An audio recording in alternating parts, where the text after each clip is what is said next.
Stop and Shop, Grow and Learn. You can visit stopandshop/grow and learn. You could open up the app. You can take the actual scallion card, scan it. And this is what a scallion looks like as it's growing. It has a root system. You can see how the roots are growing and the stems.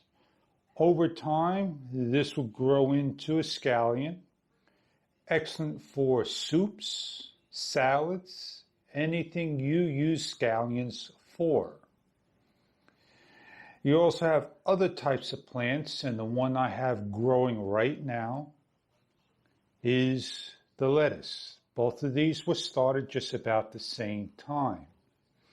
And you can see the difference the way it grows in the indoors as well as the outdoors. What we're going to do in this step is grab a pencil, pen.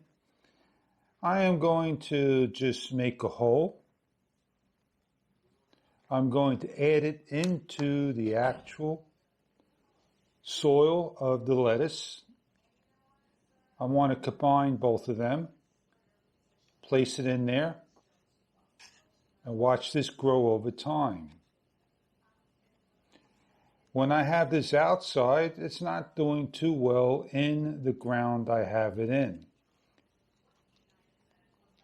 So we'll see over time how this will pick up.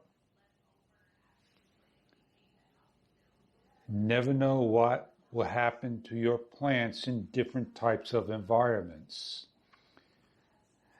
Grow and learn. Check them out. Have yourself a camera so you can do some time lapse. Open up your smartphone, tablet. Share the fun. Grow and learn seed pods.